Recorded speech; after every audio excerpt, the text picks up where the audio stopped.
session, please? So moved. Second. Thank you. Is there any discussion? All those in favor? Aye. Any opposed? Any abstentions? So moved. We're in executive session at 4:02.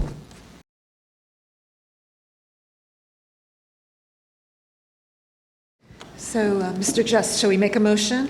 Yes. Can we have a motion to return to public session, please? So moved. May I have a second? Thank you. Any discussion? All those in favor? Aye. Any opposed? Any abstentions? And we are back in public session at 6:20. Wonderful. So we're going to start with a presentation of the Class of 2025 outcome data.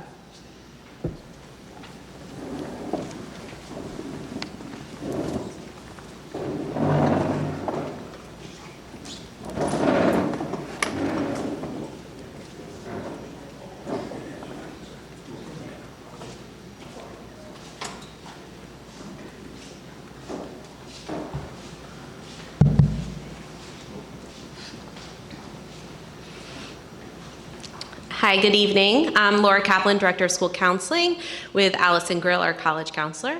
We are really honored to be here this evening in this brand new space. I feel like we should get some honor for being the first on the screen. And excited to present to you information about our recent graduates, the class of 2025. So here are some of the topics that we're going to cover tonight. And I just kind of want to highlight the layers of analysis that Allie does every year to put into this presentation. It would be really simple to just run not so user-friendly reports that we have and spit that out, but Allie really takes the time to do a deep dive and look at the data and really personalize it for each of our graduating classes. Also want to give a shout out to Lorene Dickinson, who helped us reimagine this entire presentation this year. For those of you who've been around or who are returning, it's looked the same for the last 13 years, and so it's got a new look, all thanks to Ms. Dickinson, so thank you. So when we look at our class of 2025, we start with what are they doing?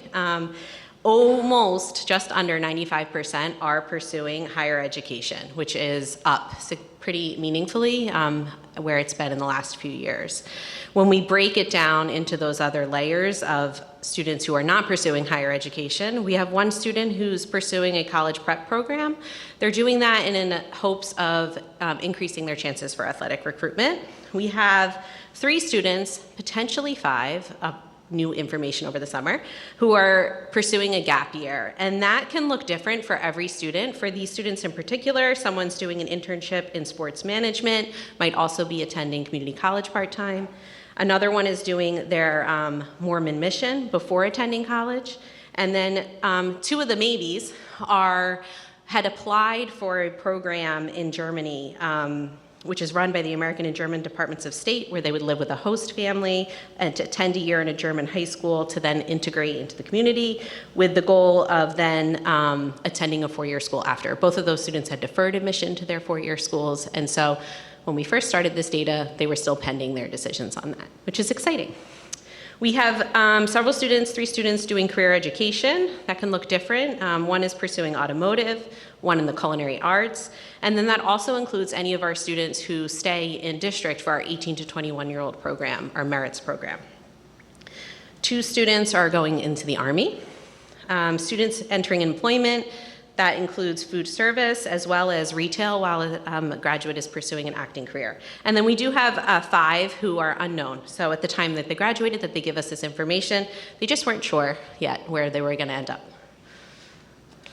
When we look at that almost 95% who are pursuing higher education, we can then break that down a little bit further. So of those, over 95%, almost 96%, will be attending a 4-year college. That is also up over the last several years. And then the 2-year rate is at 4.3%. All of the 2-year students are in state, mostly at our county college here in Union County. And of those 4-year college, you can see this is pretty consistent, but they're leaving New Jersey. Most are looking at private out of state, most are looking at private in general, and then public out of state, and then the smaller brackets are those in-state schools. What we've noticed is that our in-state schools especially are offering opportunities for our students to pursue four-year education due to their financial aid packages, which is helping increase that four-year going rate. When we look at kind of the percent that are leaving, it's pretty high, 80% are hopping on out of New Jersey. There's a lot of schools, a quick ride over the border into neighboring states that students can go to. Anecdotally, you know, when students are looking on TV at those big state schools with, or big schools with big personalities and big school spirit, New Jersey schools aren't always there. And then also, New Jersey public schools are not always the most generous with financial aid. So sometimes it can actually be more financially beneficial for students to pursue out-of-state options. Specifically, you got to call them out. Rutgers and the College of New Jersey are not, tend to be the more competitive public in-state options, are not really generous with financial aid. Fun fact about New Jersey, we export the most amount of college students, so that's why they're all leaving. When we look at where within and beyond the country they are going, we stay pretty consistently with this year over year. The Mid-Atlantic is by far the most popular. It receives the bulk amount of our students. It offers a lot of diversity and options, and it's also a dense area with a lot of options to choose from. We tend to see kind of go back and forth between the South and New England in terms of the Midwest and New England are competing for that next space. And then we have 55 students who are staying in state. And all of this data is pretty consistent year over year. The states that are receiving the most amount of our students are our neighbors, for the most part: New York and Pennsylvania, Massachusetts, DC, and then South Carolina. And then, getting a little farther away, California, North Carolina, and Indiana. Something that we're really excited about this year is our international matriculations have gone up. So we have 10 students going abroad. You can see kind of where they're landing. Canada, Ireland, England, Scotland, Spain, the Netherlands, Switzerland, and then Israel. A recent article just kind of came out talking about 8,000 American students applied to the UK universities for this fall enrollment, which was almost a 15% increase over the previous year. So looking at our stats, we are kind of mirroring that trend of applying internationally, and our students are going abroad, which is great to see. Hi, everyone. I have kind of the geekier part of the presentation, more numbers and application materials, application summaries. So this year we submitted 2,492 applications, which is 200 more than last year and 400 more than the year before.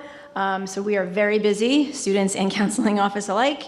That just kind of speaks to a lot of trends that are happening. If you open a newspaper, you hear that everywhere. A lot of that is convenience of applying. The Common App makes it easy to add schools and just click and add, especially if there's no extra essay to write. We do a ton of support in the counseling office as well as in the community to support every single student in hitting submit if they want to click submit on an application.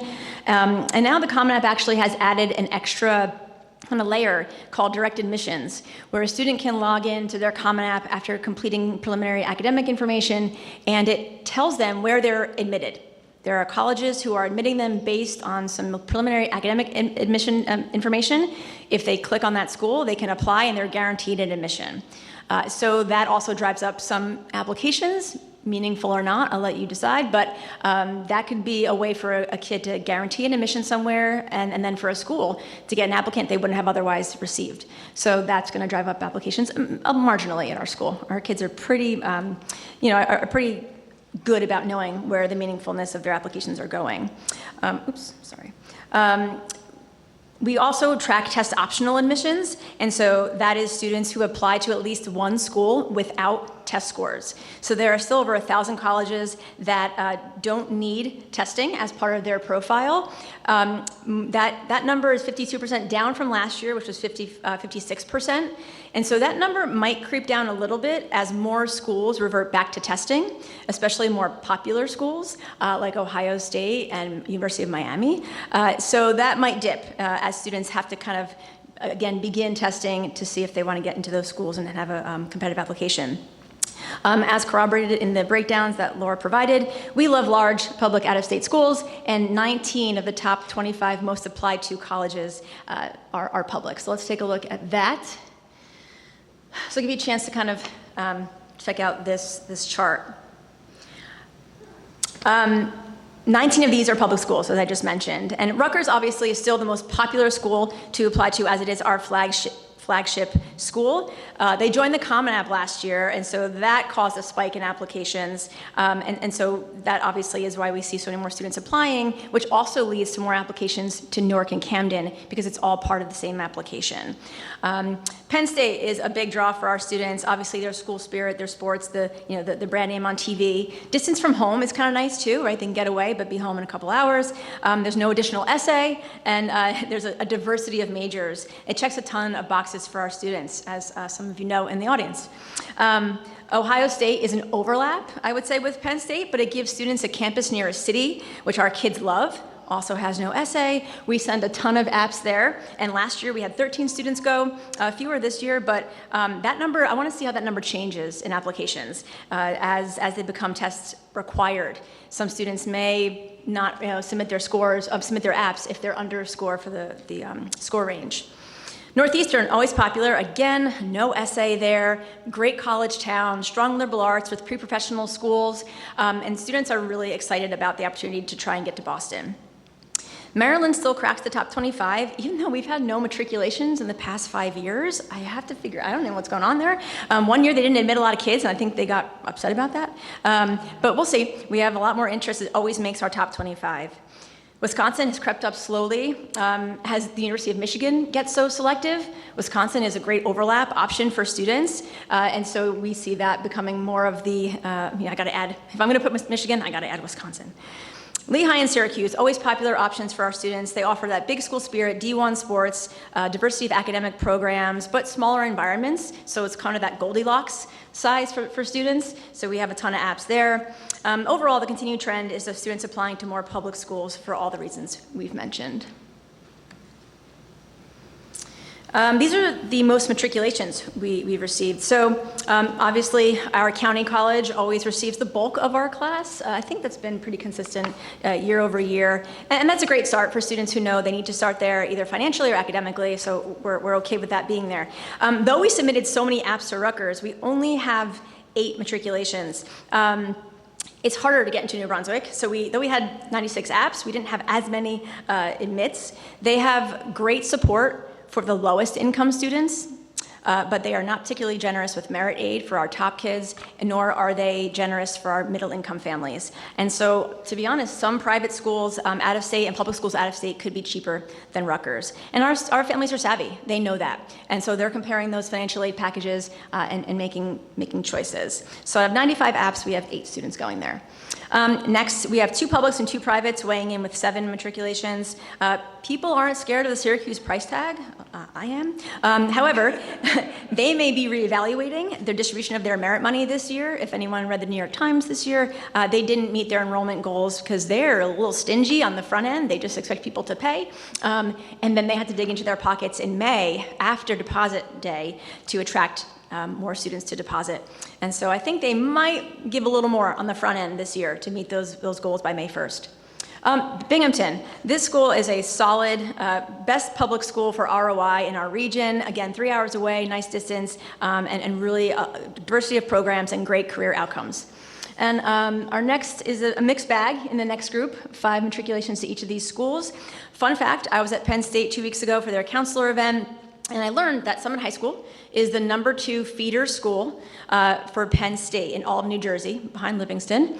And not feeder in terms of number, but in terms of conversion rate. So in the number of apps that become deposited applicants. And the rep was saying that's really meaningful to her and their admissions department. It means that we're sending the right applications there. Students are intentional and thoughtful and serious applicants, which does tell the admissions office, kids from Summit will come here, so we can take a chance on them.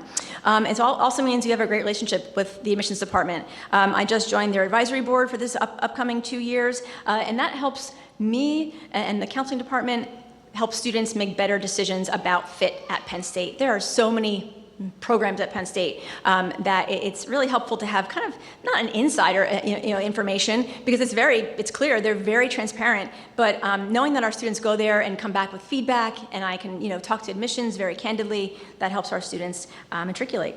And then we have 8 schools tied for 4. That's just too many.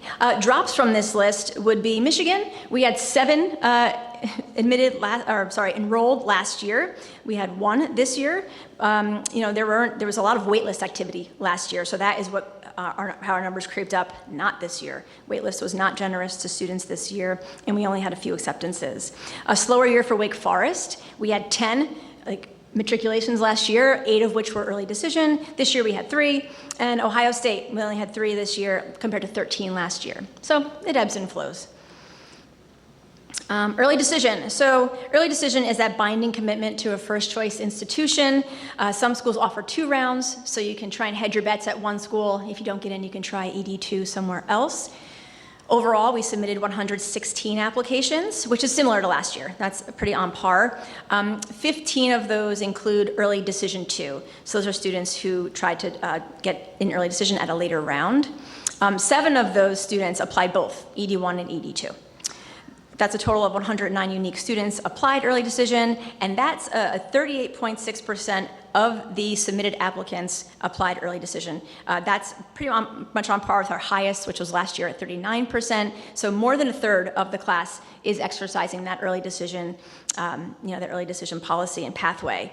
It does matter, right? It can definitely help students. As you can see, we had 71 acceptances overall, which overall is 61% admit rate, which is the highest we've had in our admissions history. So our students are using ED and using it appropriately for the most part.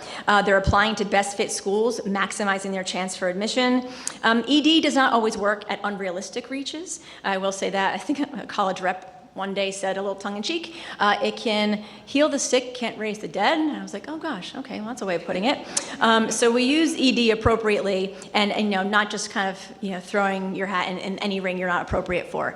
And we do a great job. I spent almost 2.5 hours today talking to 2 families about where to ED and how to maximize, and again, focusing on fit for the student, not just where the numbers say you should go. Some schools don't offer early decision. Some offer restrictive early action, which means, that's a whole nother presentation, but basically restrictive early action means these schools don't offer early decision, but they also don't allow you to apply early decision anywhere else. They don't want you to be bound to another school because they can't get you, right? They can't possibly get you if you're admitted. They can't possibly enroll you if you're admitted there. So there's some trickery going on in the process, and so you have to be mindful of that. Some schools don't offer it, and you have to really do your homework on the admissions data. How much does ED matter at each school? How much of their class are they filling? Some schools fill over 2/3 of their school with early decision, their incoming class with early decision. Sometimes the admit rates are triple. So it's really an interesting pathway. Now, many highly selective colleges are using early decision to fill institutional needs. They're bringing in development cases as well as underrepresented groups. And those groups, minority students, Pell eligible, low income, first generation, and rural and urban, and which people don't often think about as those groups. Colleges lock them in early through early decision. They allocate monies to meet their financial need if that's part of the process. Then they guide them through transition to college through orientation, through affinity groups, and that helps with retention. I saw a ton of that when I was at WashU on their advisory board. They talked so much about the support they give to that group through early decision from December through to September 1st, right? And so they're helping them along the way, and that's why early decision matters for that group so much, because they want to help them get there. Getting in is one thing, but all the steps to get there is really complicated. Other groups that come in through early decision, obviously athletes are always an important population to colleges. Performing artists, different talents come in that way. Conservatory programs, theater, music. We have some students coming in that way through that pathway. Legacy applicants can often matter to early decision pools, but that has been waning a little bit as some states have reversed decisions on that and said, we don't want to include legacy anymore in our admissions process. As the tide shifts to prioritize underrepresented students in early decision, right? As colleges seek to build this, curate this class, they do it through early decision. And since the majority of our population are not always those underrepresented groups, right? We have to acknowledge that. Students who are a traditional applicant who don't maybe touch those boxes are encouraged to have a broader balance list and keep an open mind. First-generation college students. So this is a group defined as students whose parents have not earned a bachelor's degree, either in the U.S. or internationally. This is always self-reported. We don't check everyone's backgrounds, but we hope that we explain it well in our conferences, and that we ask parents and students to respond accordingly. So that is actually lower than in prior years.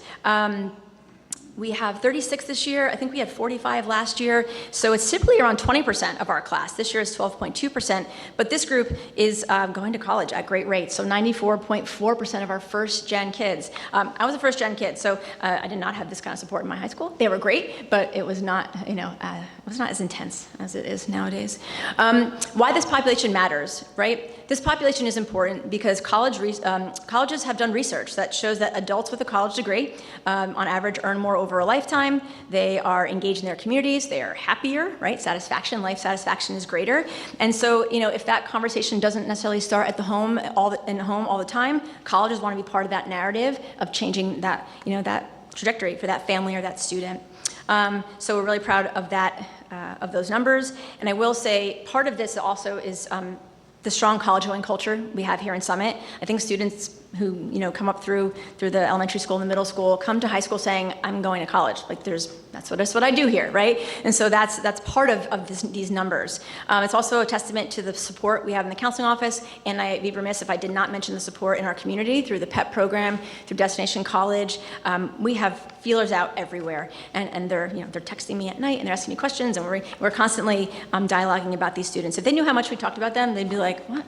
Why? But we do a lot to make sure that they're paired with financial aid programs, that they're paired with fly-in programs that recruit students to come to campus before in the summers or in the fall. If they can't afford to get them themselves, the college will pay to get them. So we're doing all this behind-the-scenes work to help these students access college.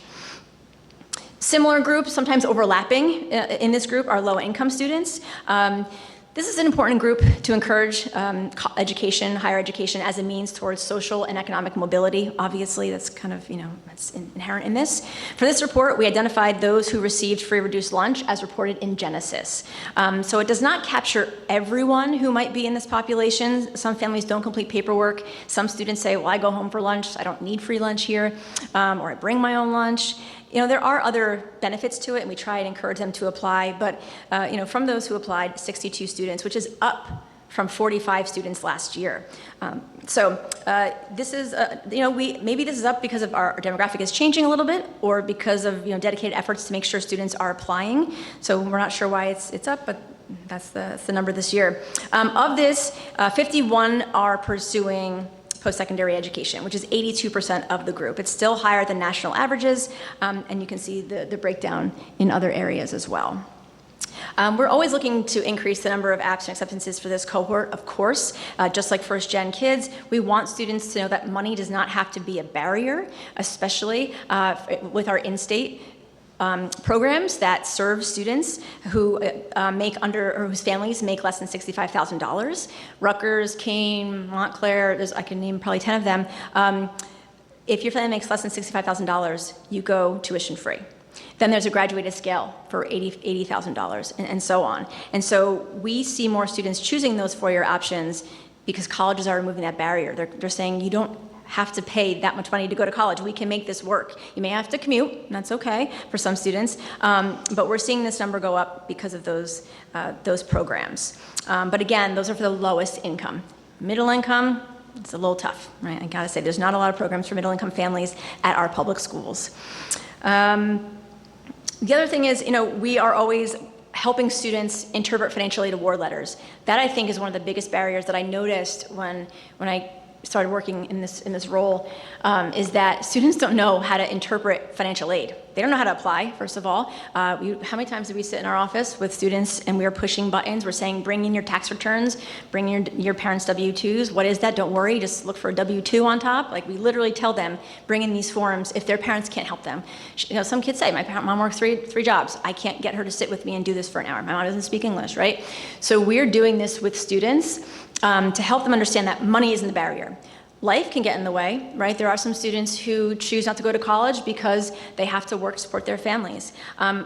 We have to also talk about some students are undocumented, and if they have not been here long enough, they don't have access to any federal or state aid. And that even going to UCNJ, our county college, is a barrier for them, even part-time, because they have to work to pay rent, to pay for their cell phone, to pay for anything, So this is a mixed bag, right? But we are doing everything we can to try and pair students with opportunity. Here's some class profile trends over the past 5 years. Everything is up, right? In every category. The class size is up. I think we are going up a little bit too in class size. GPA inflation is a national trend, so we're part of that as well. Our GPAs are just going up. Our students are super, strong. We do really well in school. They're conscientious, they're high achieving, they're internally motivated, so they're going up. Kids taking more honors and AP classes, we're offering more honors and AP classes, which lets them kind of build the rigor in their GPAs. But test scores are up as well, which is kind of a fun metric to see. That's for the first time we've tipped into the 1300 as an average. ACT always kind of goes back and forth, not to 30 just quite yet. For our students, we do well on testing, because we have a strong high school curriculum. That's just the foundation of good testing.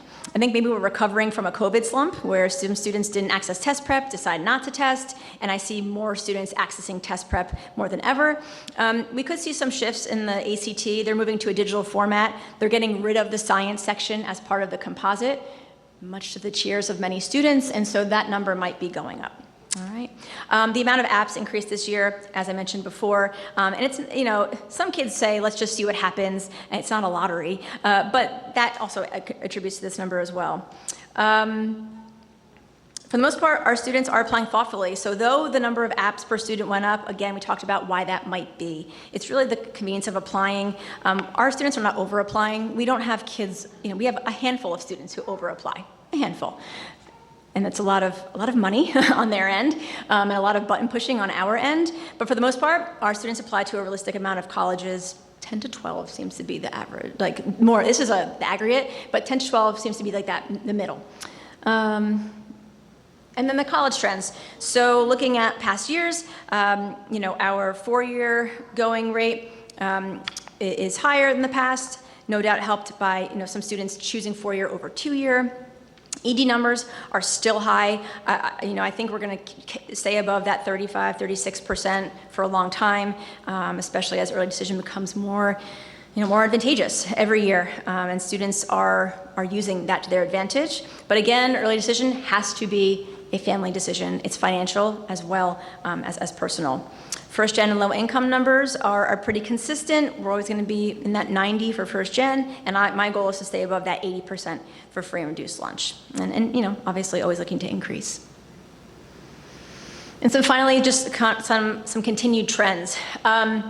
Colleges, the SCOTUS decision a few years ago to remove race-based admissions, it complicated admissions for schools to be able to build an interesting class of humans, right? However, it was never about just like checking that box.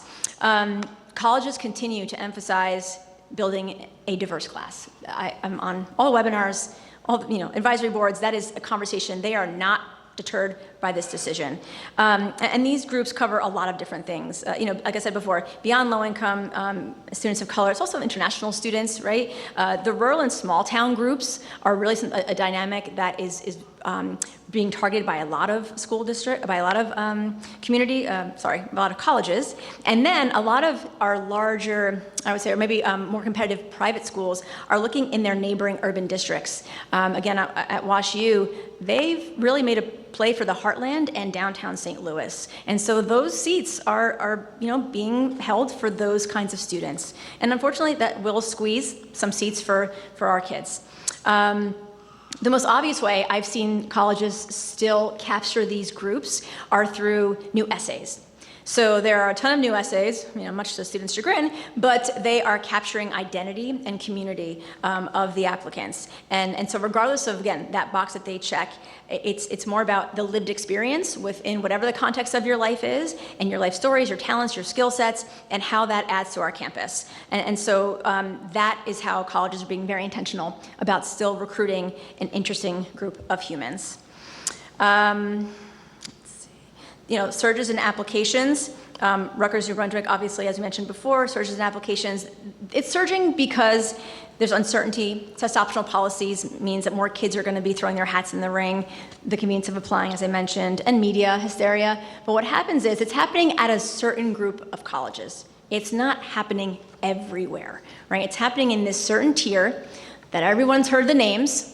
And so that's leading to more defers and more wait lists at competitive institutions, these quote unquote most competitive institutions. But that drives a narrative, right? That drives the college narrative that it's so much harder to get into college. Well, yes, but it's only at a certain group of schools, right? So I want to just kind of plant that seed that it's not everywhere. It's in a certain group of schools. Out-of-state public schools, which we love, they do prioritize their in-state student, which does squeeze seats for our kids. There are some new legislative policies that prioritize the taxpayer, and they guarantee a percentage of seats in the incoming class for their in-state student. And so that leads to more defers and wait lists for our student, because what they have to do is they have to defer our strong students, wait and see who enrolls from their in-state population, and then look at their class and say, where do we have seats to bring in kids from out of state? And so some of those would be Wisconsin, South Carolina, and then Texas, UNC, California, Georgia, all have caps, literal caps on out-of-state enrollment. Let's see, colleges also defer and waitlist to protect their yield. They will purposely under-enroll to use the waitlist to build their class. So I know at least 3 or 4 schools that have told me we are conservative with our admits. We don't want to increase our admit rate. That would hurt us in the rankings. So we are going to under-admit and then cherry pick students off the wait list to be able to build our class, right? That keeps their rankings high, that keeps their yield rate high, which is the students who enroll. It also protects not over-enrolling, which is a danger that many colleges have actually experienced recently, because then they're strained with resources and beds and advisees and class seats, so that's not good either. But that's why you're hearing your neighbors saying, oh, they were deferred and waitlisted. That's what's happening here. It's an economic issue. More international applicants, as you heard before, right? We have so much more interest in those locations and different places around the world. And I was so excited to see that graphic, that map was so fun to see. I will say I have to give a shout out to the SEF here, because the SEF funds a travel grant for us every 2 years. We put in a grant to travel to conferences. And I will say I am often one of the only or one of 3 or 5 public school counselors on this group of 40 people who are traveling, Canada, Wales, John Cabot in Rome. I was supposed to be on St. Andrews in Dublin, Ireland, but COVID happened. So I have to give them a shout out, because that helps me go to those campuses, understand the campus life, the culture, the climate, what students are like, and come home. And for a student who can't get there and visit every school, I can give them a sense of here's what it's like. Here's the city. There's green space. There's not green space. Everyone speaks a different language. There's enough English speakers around. And so that is really helpful. And so I just need to shout out the SEF for supporting us in those endeavors. Test optional, right? That I've discussed that before. That is still popular. Students are using it to enroll. We had, like I said before, 52% of the class, but there are schools that are returning to requiring test scores. There are also schools that are annoyingly called test preferred, where they kind of say, we would like you to submit test scores. Just make a decision. But, they have reasons why they do that. So students have to be mindful of the policies, right? Some of those schools, Emory, Purdue, Auburn. I was on a webinar yesterday with Emory, and they said we didn't admit as many students who did not submit test scores this year. I think it was only 11% were admitted who did not submit test scores. That's a big number. So you have to know these things, do the webinars, participate in these info sessions, and learn where do my scores matter and where do they not. Alternate entry pathways. This is a really big one, right? So you may have heard students are going abroad before they go to Northeastern, or I was admitted to Maryland Spring Connection, Spring Admit with Freshman Connection. Schools are finding creative ways to keep applicants in their pool. They want to be able to fill beds when students go abroad. They want to be able to fill seats or beds when students don't retain first semester for whatever reason. They want to keep good kids. They want to get paid, right? They want to keep good students in their queue. So you're seeing summer starts. Penn State has a summer start as well. Clemson has a summer start, very popular with our students. That's before fall of will be their first year.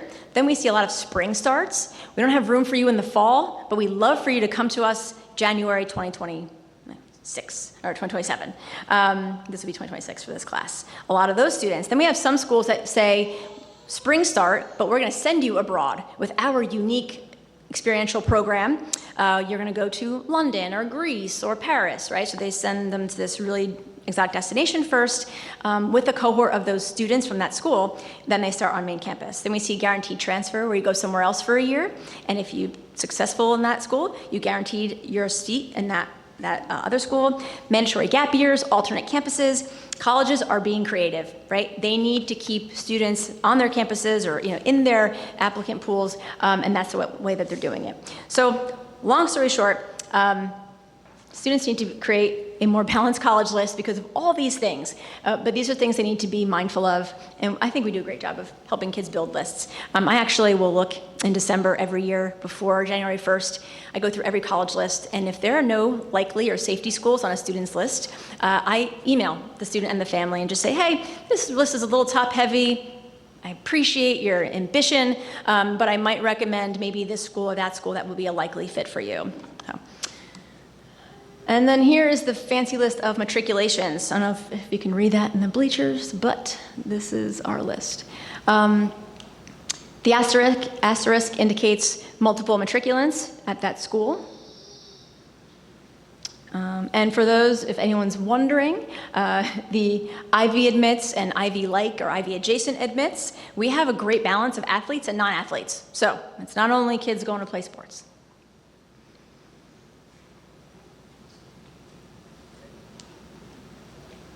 All right, I'll leave it up there, but.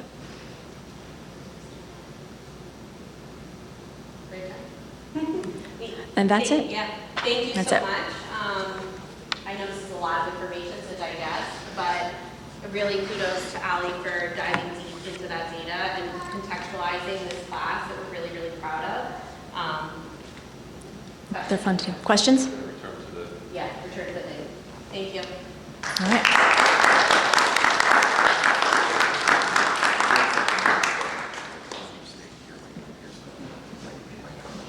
That's fine. Yeah, okay. Stay here? Okay, okay. Stay here.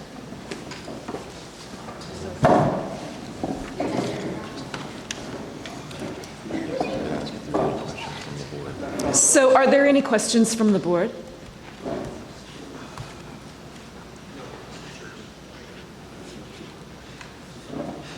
See if we have.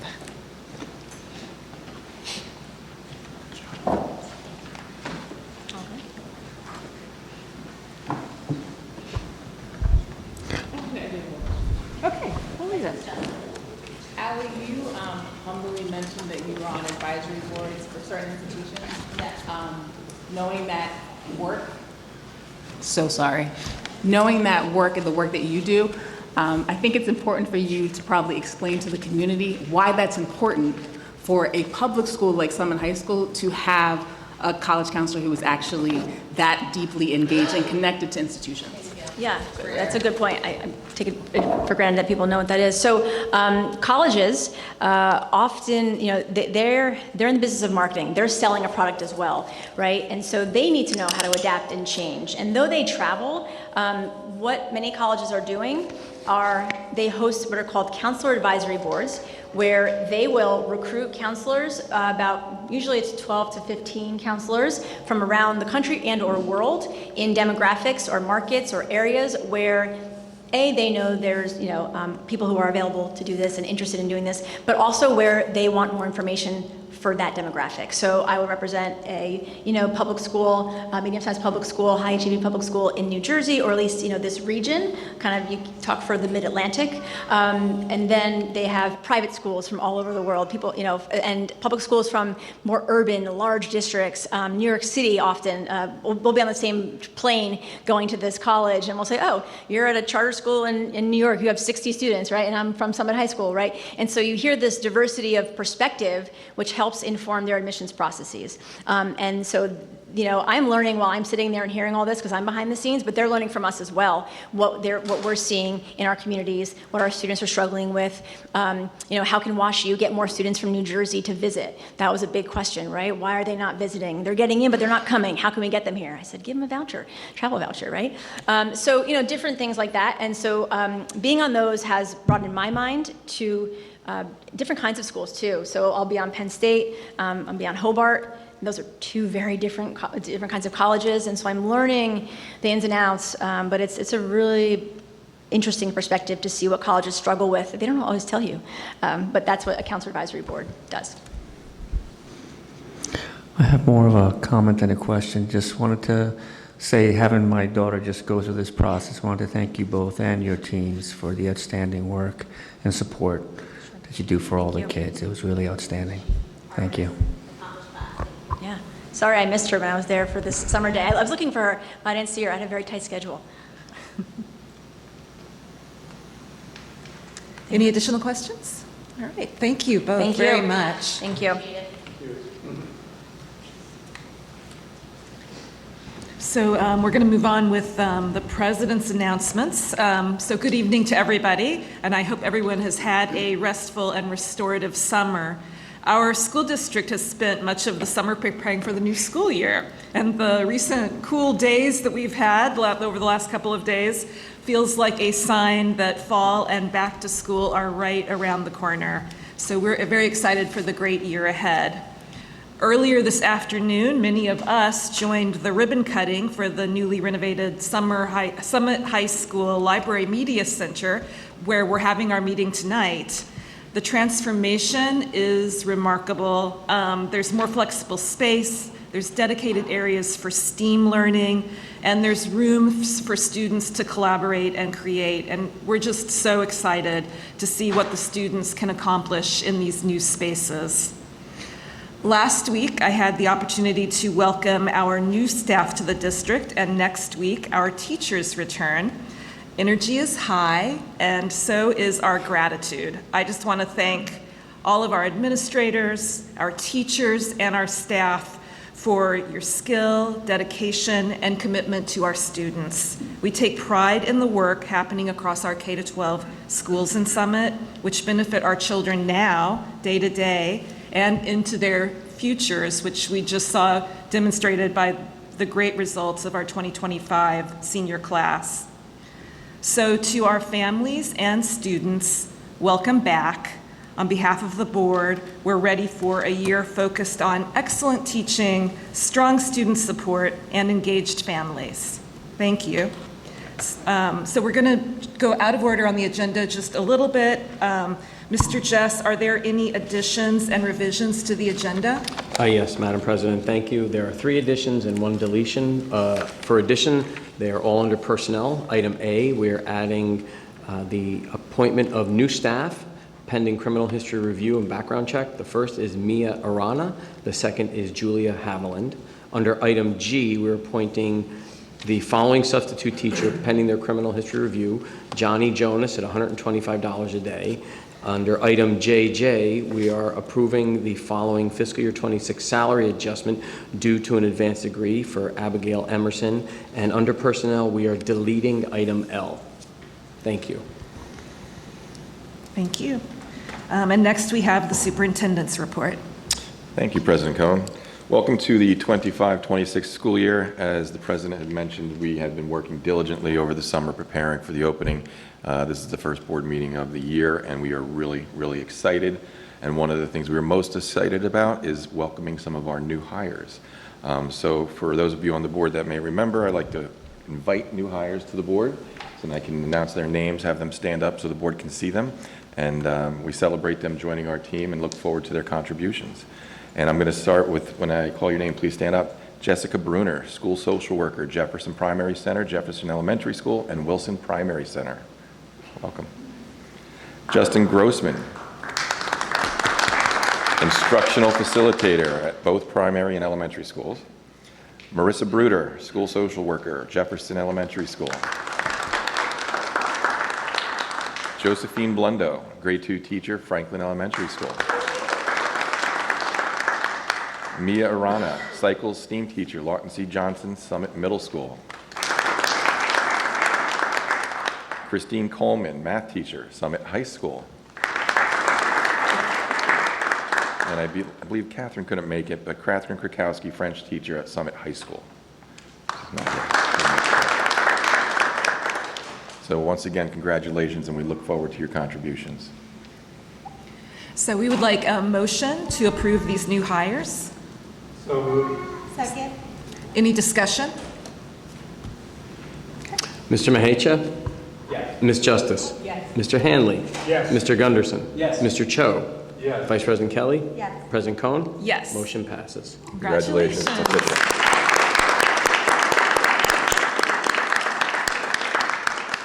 Brief recess. Yeah, we're going to take a brief recess so that all of you who've been sitting here so patiently can adjourn if you'd like. You don't have to stay for the rest of the board meeting, but congratulations, and we're so happy that you could join us tonight.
All right, I'm going to continue.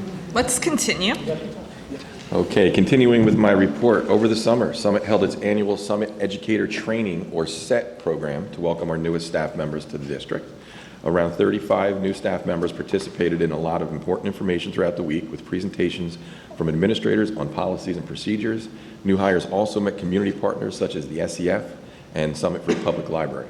We also thank Principals Evan Kozak and Dan Healy for hosting one of the favorites of the week, the Summit Bus Tour.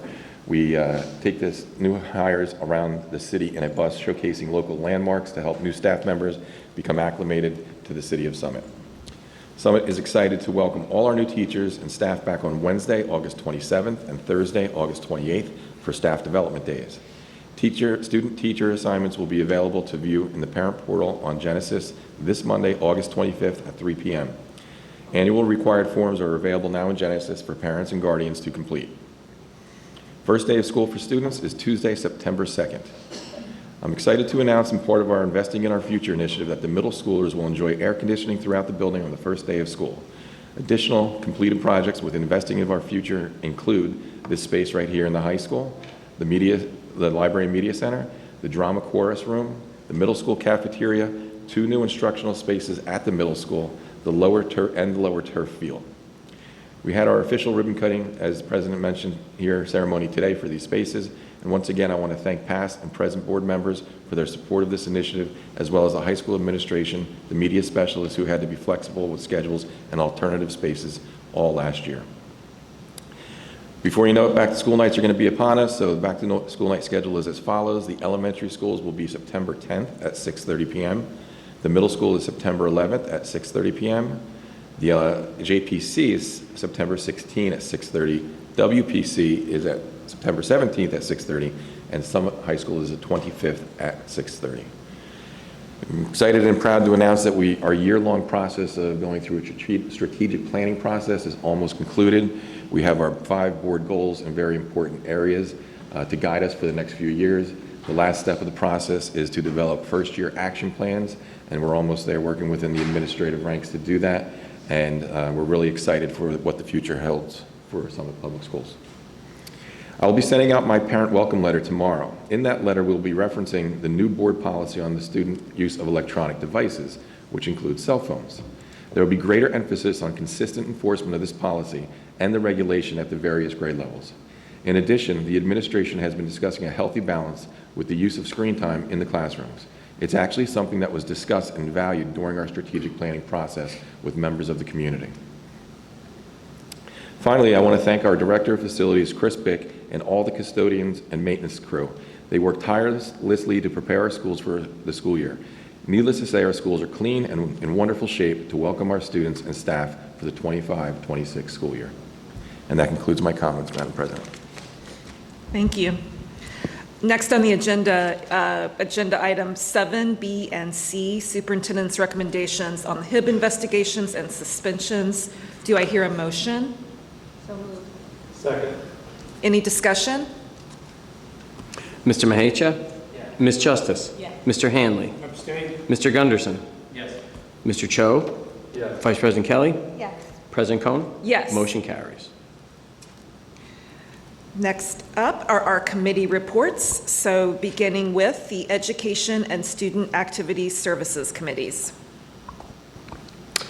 The Education and Student Activities and Services Committee met on August 14th at 12 noon for 1.5 hours. The members in attendance were Superintendent Scott Huff, Director of Curriculum Heather Rocco, board members Melanie Cohn, Leila Justice, and myself. The topics discussed first was the presentation of the standardized test, New Jersey Graduation Proficiency Exam, and the Access Exam for English language learners. And those results were presented at the special board meeting last week on the 14th. The spring 2012 testing results of the New Jersey GPA administered to grade 11 students based on grade 10 standards for English and language arts and mathematics were reviewed. A minimum score of 725 to be graduation eligible in each part.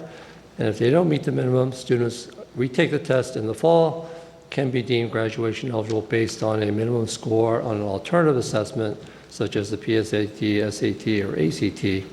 Or lastly, an appeal based on the portfolio of work submitted by the school on behalf of the students.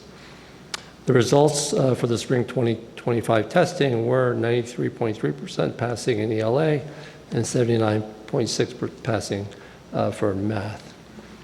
The Summit High School staff works with each student that did not pass individually to meet the standards, be it alternative testing or to submit the portfolio work to be deemed graduation eligible.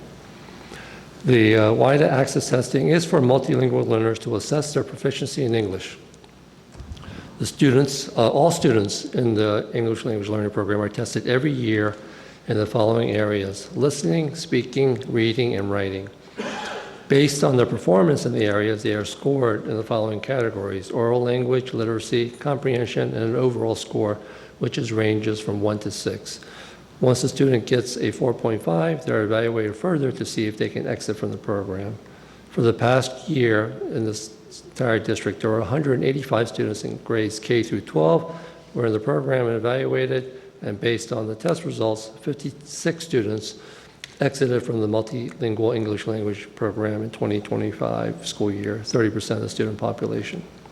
As referenced in Superintendent Huff's comments, the strategic plan goal updates. They've reviewed the process with the committee undertaken the past year with the public input, surveys, group working sessions with all the stakeholders.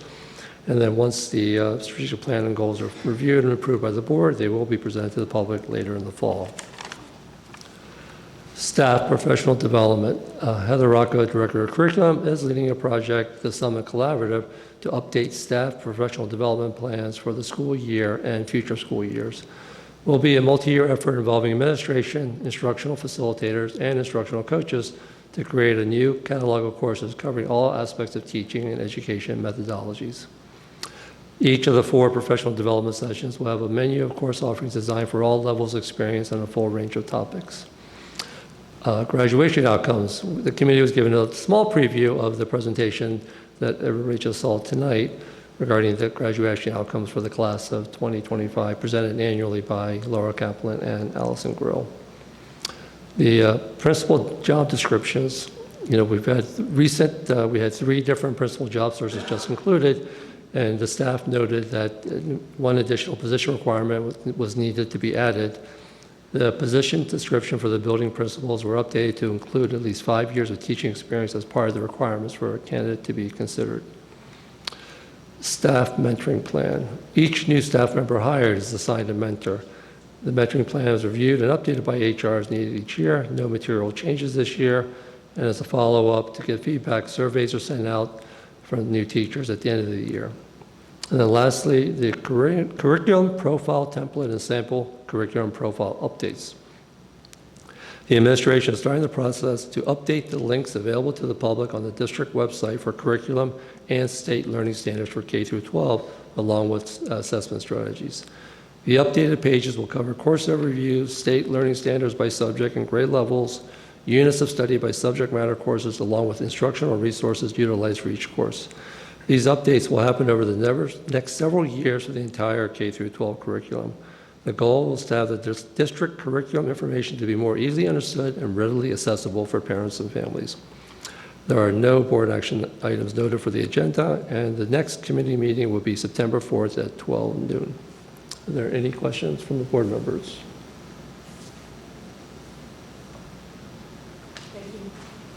Thank you, Mr. Cho. Next, the Operations Committee. Yes, thank you, Madam President. The Operations Committee met Tuesday, August 19th at 11 a.m. The meeting lasted an hour and 40 minutes, and the members attending included Superintendent Huff, Business Administrator Derek Jess, and board members Eileen Kelly, Carlos Mahecha, and myself. The items discussed on this month's agenda include the following. Number 1, the Business Administrator provided the committee a thorough review and update of the various school construction projects as we're about to begin and enter the new school year. First, we discussed the SMS project, which does remain incomplete, and there are disagreements in business terms, payments, and services that have been delivered and have now led the district and the contractor to enter into mediation. It's important for the public and the board members to know the district has remained essentially current in our payments for the work completed, but has not prepaid any monies for work outstanding. The primary portions of the project that do remain outstanding and pending the mediation results include the Wellness Center construction at the middle school, as well as completion of the insulating, the duct work and the cafeteria ceiling. We then discussed the Tadlock Fieldhouse project, and that is progressing as expected. The next phases of work are the following. Number one, the work on the lacrosse locker room will begin in November. So that will follow the locker room work, will be the remaining portion of the field house, will be completed in time for the football season of fall 2026. And a note here that given this facility is shared with the city, the district administration continues to prioritize communications with the appropriate city officials to stay aligned. So the committee discussed that. Next, at Brayton School, you are well aware of the HVAC project, most likely, where the equipment was damaged by flooding in mid-September and finished by December. The additional FEMA monies that are being applied for to fund these replacements remain pending, as reported by this committee in June to the public. Also, additional work has been completed installing a new fire alarm system at Brayton, as the old system was failing and required replacement. The work will be completed next week. The cost is $120,000. However, local grant funds were available, so no use of district reserve or general funds were required. The committee unanimously approved the expenditure and submits it to the full board for its review. On the Jefferson Playground, that was the next topic. The equipment has been put in and is awaiting final inspection. Once received, the rubber playground surface, followed by the asphalt for the basketball court and play area, will be installed. That is expected to be completed by the end of next week, and the project, therefore, is projected to be completed by the start of the school year. The last project discussed to this area was the Summit High School handicap ramp. The construction is done this week, and we are awaiting the delivery of the railing to be installed. Should it not arrive prior to the start of the new school year, the plan is to install a temporary railing and make the ramp functional. The committee then went on to the second major topic of discussion, and that was the fiscal year 27 budget calendar that was designed by the business office, and the committee reviewed it in detail and asked questions. You may recall at the last operations committee meeting, the discussion was around, we conducted a post-mortem on the budget process that was completed in March earlier this year. The committee agreed to and reported out to the community several new or modified processes that were to be adopted to improve and enhance the budget planning process, accompanied by better transparency and communications to the community. So the business office took that feedback and that post-mortem and presented that to the committee, the new revised budget planning that incorporates those recommendations agreed upon. In addition, the business office compiled and presented various district budgets and per student spending amounts, along with recent budget increases from surrounding communities and peer districts for the past 2 years. Board members of the committee asked for the information in the last meeting for more context to understand where Summit stands versus its peers in overall spending and recent increases in our budget. The next topic we discussed at the committee was the Pomptonian Food Service P&L, and the menu pricing was discussed and reviewed. Please note the district remains on plan for its food service P&L on a monthly basis. Next, the process of setting the district food service menu and a la carte menu pricing was reviewed. The committee discussed in great detail the balancing act of providing students the healthiest food choices while also offering a broad array of options that many students and families want in a menu. Specifically, a question regarding menu options being published in the annual district survey to get parent-student feedback was a suggestion so that we could further inform our choices. And that suggestion will be considered by the district for inclusion in an upcoming survey. The committee reviewed and we unanimously approved the a la carte menu pricing, and we recommend that for full board approval. Next, the fiscal year 2025 books were discussed as they have now been closed, and that the auditors will be on site in late August and again in late September. The Business Administrator's Office, notably, received a notification of award from ASBO International for its financial reporting for the fiscal year ending June of 2024 because they met the organization's standards of excellence. So the business office was commended by the committee and should also be commended by the full board for their success.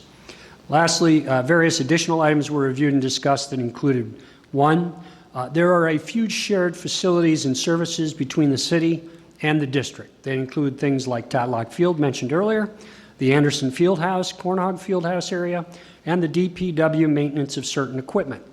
Recognizing that many, if not all, of those maintenance responsibilities and corresponding expenses have historically been managed via handshake agreements with the city over a long period. These have always been constructive and positive relationships for both sides.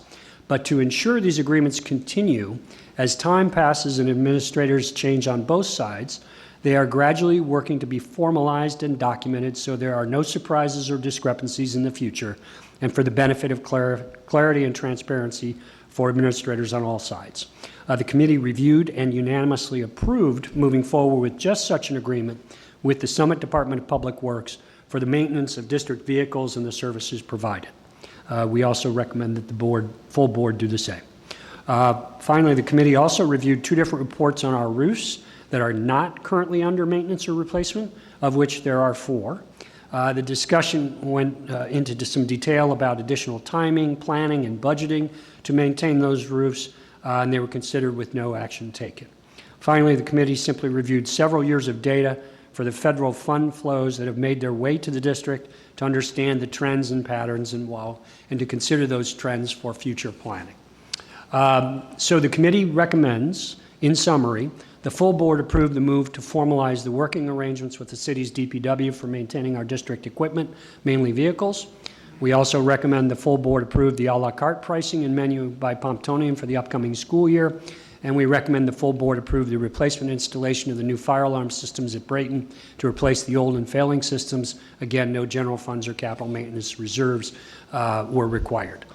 We established a new meeting schedule, which I won't go into in detail, but suffice it to say, all the Operations Committee meetings will be held on the same day as the Policy Committee meetings, the Wednesday the week prior to the full board meeting. So you will all get the committee minutes on a much more timely basis, so you are more informed sooner, so you can ask better questions even than you already do. So thank you very much. Madam President, turn it back to you unless there are any questions or additional comments from any of my fellow committee members. Thank you, Mr. Hanley. You bet. Thank you. Next up is the Policy Committee. Thank you, Madam President. The Policy Committee met on August 13th for 26 minutes. Committee members in attendance were Superintendent Scott Huff, HR Director Rob Gardella, and Kathleen Murphy, and then board members in attendance were Mark Gunderson, Eileen Kelly, and myself. The committee discussed several policy-related topics. The policies discussed with key points denoted are referenced below. Policy 1620, Administrative Employment Contracts Revised. This policy has been revised to address the requirement of the Executive County Superintendent's review and approval of employment contracts for superintendents, assistant superintendents, and school business administrators. The mandated revisions include language cleanups and updates to code citations.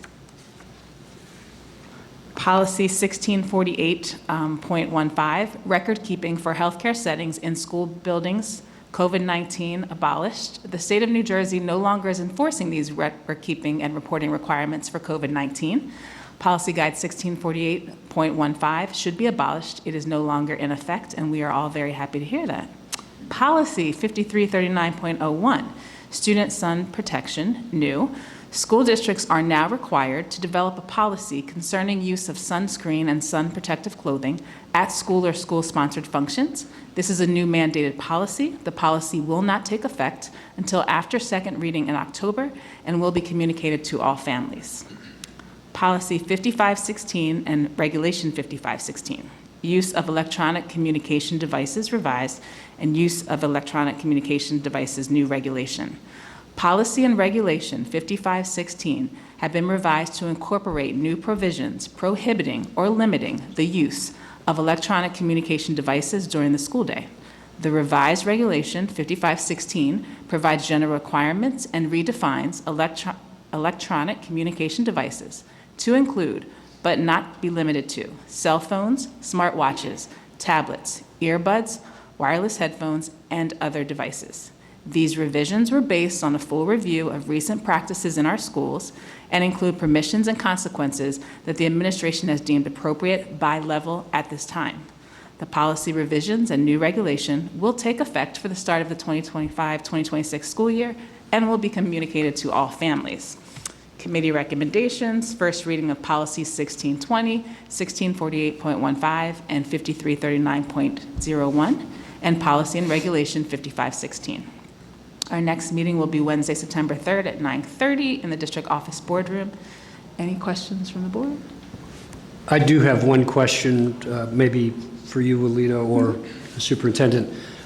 Regarding the policy on sun protection, was the committee or the administration able to assess and discuss what is the, how are we going to enforce that? How are we going to maintain that policy, enact that policy? I mean, what does that look like, if you have any idea or thoughts towards that? So we did have a little discussion, but since that's a policy that will go into second reading in October, it has more to do with the permission that would be asked from parents in reference to whether or not the sun protection would be applied or would be used in any way. So there would be permission from families for that to happen. It's not something where the school would decide we're going to put sunscreen on your child. That would be a permissive only type process. But we didn't talk in detail about that part, but that is a piece of that policy. Okay. Sounds complicated. But I am sure when it is communicated to families, we will be explicit in explaining how that process works. Great. Yeah, I was Thank you for the just question. curious. That struck me. Thank you. Any other questions? Thank you, Ms. Justice. And Communications Committee is next. Thank you. Thank you. The Communications Committee met on August 12th for 39 minutes. Board members in attendance were Ms. Eileen Kelly and myself, Superintendent Scott Huff, and Cabinet Member Laureen Dickinson. Tatlock renovation update. Renovations at Tatlock, part of the bond project, were postponed due to logistical issues with temporary shelters for the football team. The shelters were deemed inadequate, leading to a decision to start renovations after the fall season. Coordination with the city ensured alignment. It is anticipated that one locker room will be completed by spring for the lacrosse team to avoid displacement. This plan saves the district approximately $200,000 by avoiding temporary shelter costs. Communication was sent to high school parents, families, and coaches with further updates planned for spring sport families. Investing in our future update. Today we had our ribbon cutting ceremony for the new media center, and following that followed the issuance of the certificate of occupancy received a couple of weeks ago. Courses will be scheduled in this new space. The ceremony also celebrated the middle school additions and the HVAC upgrades, with air conditioning fully functional by the start of the school year, covering 90% of district spaces. Strategic planning update. The year-long strategic planning process concluded, involving parent meetings, work groups, and over 1,500 survey responses. Detailed first-year action plans are being developed with assignments to administrators to be shared at the September board meeting. The plan is community-driven, involving parents, teachers, administrators, and the board. The board will review goals in August and vote on adoption in September. Communication survey. The committee reviewed the annual communication survey results, noting lower participation this year, yet providing valuable feedback and insights on school-based communication. Surveys were split into staff and parent reports. The committee discussed various suggestions to enhance communications and take advantages of opportunities. Meetings will be scheduled with principals to discuss survey results and encourage sharing with staff. The communication survey results will be posted on the district website. Upcoming communications. Principals have begun to send out their new school year's communications, and Superintendent Huff will send an opening day communications to all parents. Back to school nights have been scheduled, and principals will be sending out reminders and procedures for these events. The committee has no recommendations at this time. The next meeting is scheduled for Tuesday, September 2nd at 12 p.m. Are there any questions? I do have a question. The survey responses, if year over year it was down, do you have a number in context of down from what to what? percentage They were reduced or percentage-wise. numbers? Or Yeah, was it close to maybe like, I don't know if it was like in the teens or close to 20%? No, I don't think it was quite that. I'm not sure, was it that high? Top of the head, Mr. Hanley. Data from the last 3 years in the reports of how many respondents. And I'm partly asking because we also referenced a survey earlier about the strategic goals. Was this one and the same last year in the survey, or there were two separate surveys? Two very separate. Okay, and yet we're doing an annual survey, and we've got that survey. And I'm curious if, in my prior life, we were very cautious about not doing surveys too frequently because we would lose impact, and we would start to get people to ignore it. And I'm wondering if there might be a numeric trend showing if the data was down, and that's just simply something to think about as we go forward. Thank you. Yeah, it was a significant reduction, but not significant enough that there weren't enough insights gleaned still from it. So it meaningful. was still very valuable and meaningful. But yeah, Okay, but that info is in the report itself. thank you. Thank you. Yep. Thank you, Mr. Mahecha. Thank you. Negotiation and Personnel Committee did not meet. Are there any liaison reports? All right. So thank you very much. Next on the agenda is public comment. Mr. Jess, can you share the procedure? Yes. Anyone wishing to speak shall first seek recognition by the presiding officer. Please come to the microphone and state your name and address in a clear, audible tone for the record. Please direct all comments to the board president and not an individual member of the board. And please remember to conduct yourself with decorum and respect when speaking and addressing the board. Unless additional time is granted by the board president, please be respectful and keep your comments to 3 minutes or less. In addition, please note that this portion of the meeting is for public comment and not meant to be a back and forth. Upon closure of public comment, information that is available to answer questions will be provided. If information is not readily available, the question will be answered by the superintendent or his designee as soon as the information is readily available. Thank you. So we will begin with public comment on items that are on the agenda.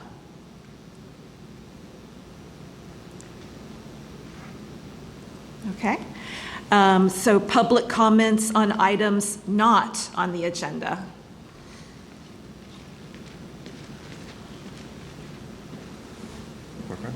Thank you.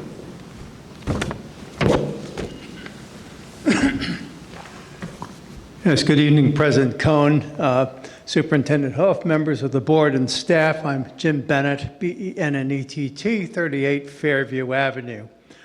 I appear tonight to address the budget process that recently took place, which initially proposed a tax increase of almost 9%. It was a model of opacity, and I appreciate the post-mortem analysis that Mr. Haney presented on June 12, 2025. The 6 points Mr. Haney communicated represent a good start on substance, but the school district can improve opportunities for resident input. You need not look far for a model. You have one with Tammy Baldwin at City Hall. Each year, a capital budget workshop meeting takes place in December, and like the city, the school district can anticipate its capital needs without reference to Trenton. In early May, each household in Summit receives a 4-page budget snapshot from the city. The snapshot announces the date for the budget hearing, and if the district can now furnish a budget in February, it could send a similar snapshot to residents announcing a budget hearing. The municipal budget is only 20% of the tax bill, but the district budget is 50%. The district budget receives little fanfare, despite being more significant than the municipal budget. Implementing my suggested changes will alleviate any pressure to move from an appointed school board to an elected one due to any pressure due to dissatisfaction with transparency. There was a referendum in the 1970s, and I remember it because my father was the mayor then, seeking an elected school board in Summit. If that had passed, 2 regrettable changes would have happened. First, the mayor would have lost her ability to appoint board members based on the need for a particular skill set. Secondly, the residents would have voted on a school budget. Now, what's the matter with that? In Parsippany, where my wife taught years ago, residents routinely voted down school budgets, throwing the process into chaos. Fortunately, the referendum was defeated. Today, a switch in time to improve public input will potentially save millions from resident dissatisfaction with the process. I call on the board to follow City Hall's example for public input. Thank you.